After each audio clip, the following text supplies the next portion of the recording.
دنیا کا زوال، دنیا کا فساد، دنیا کا فتنہ اس وقت شروع ہوتا ہے جب انسان کے دل کے اندر فتنہ شروع ہوتا ہے۔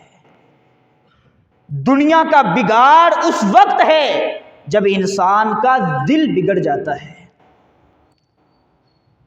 نبی علیہ السلام کا فرمان ہے، ان العبد اذا اخطأ خطیئۃ نکتت فی قلبہ نکتۃ سوداء۔ انسان گناہ کرتا ہے، اللہ رب العزت اس کے دل پہ ایک سیاہ دھبا لگا دیتا ہے، سیاہ نقطہ لگا دیتا ہے۔ اب وہ گناہ کرتا رہتا ہے، اس کے دل کی سیاہی بڑھتی رہتی ہے حتیٰ کہ اس کا دل سارا کا سارا سیاہ ہو جاتا ہے۔ فَإِذَا هُوَ نَزَعَ وَاسْتَغْفَرَ وَتَابَ۔ نبی علیہ السلام فرماتے ہیں اگر وہ اپنے دل کی فکر کر لیتا ہے، اللہ سے معافی مانگ لیتا ہے، متنبہ ہو جاتا ہے، اپنے دل کو صحیح ڈائریکشن پہ لے آتا ہے، سُقِلَ قَلْبُهُ، اللہ رب العزت اس کا دل پہلے سے زیادہ خوبصورت کر دیتے ہیں۔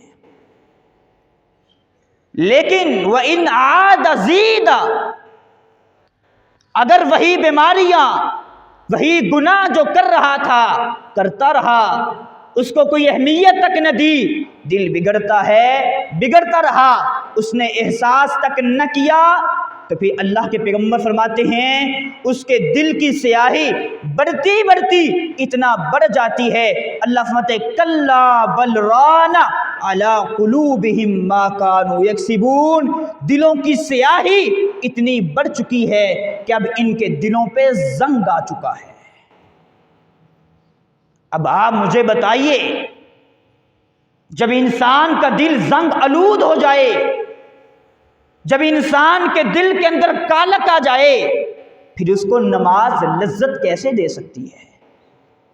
جب انسان کے دل کو زنگ لگ جائے، پھر اس کو اللہ کا خوف نہیں آتا، پھر تہجد کی لذت اس کو نصیب نہیں ہوتی، پھر قرآن کی تلاوت سے اس کو بوریت محسوس ہوتی ہے۔